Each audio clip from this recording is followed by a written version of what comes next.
adik-adik, contoh yang tidak bersungut-sungut itu adalah juga bisa kita contohkan dari tokoh Yusuf adik-adik. Kenapa dari tokoh Yusuf? Yusuf adalah seorang yang dibenci oleh saudara-saudaranya, bahkan sampai ia juga diperbudak, dijual adik-adik oleh saudaranya sendiri loh adik-adik. Kenapa bisa dijual ya adik-adik? Dan bahkan sampai di situ juga selain dia dijual, dia juga digoda oleh istri raja, yaitu Raja Potifar. Dan dia juga banyak sekali cobaannya adik-adik. Bukan hanya itu saja adik-adik, adik-adik juga harus tahu ya, dia sampai dihukum di penjara karena difitnah oleh siapa adik-adik? Oleh istrinya Raja Potifar. Kenapa bisa di penjara ya? Kenapa bisa juga dia dihukum di sana adik-adik? Nah, adik-adik harus tahu karena dia tidak ingin melakukan dosa, karena dia saking setianya kepada Tuhan Yesus adik-adik. Hebat ya Yusuf itu. Gak apa-apa, lanjut, gak apa-apa, cepat. Oke. Baca dari itu aja. Oke.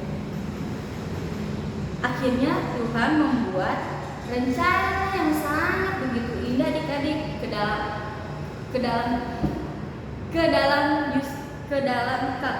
kehidupan Yusuf.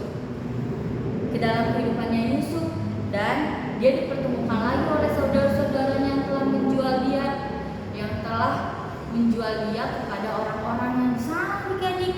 Nah, dari cerita ini kita bisa dapat dan tidak pernah gak apa-apa, lanjutin aja Kak.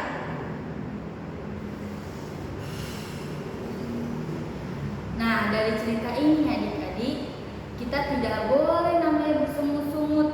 Sekalipun penderitaan hidupnya berat, dia tetap melakukan kesetiaannya untuk Tuhan Yesus adik-adik. Nah, adik-adik, kesimpulan dari firman Tuhan ini adalah jadi adik-adik harus melakukan yang baik dan tidak boleh bersungut-sungut adik-adik, apalagi untuk Tuhan Yesus adik-adik. Nah, apapun pekerjaannya, seperti adik-adik membereskan mainan, bekerja untuk mama papa, apapun itu adik-adik harus melakukan yang terbaik, berikan yang terbaik untuk Tuhan Yesus adik-adik. Nah, Ulang. sudah tidak tahu lagi adik-adik karena ini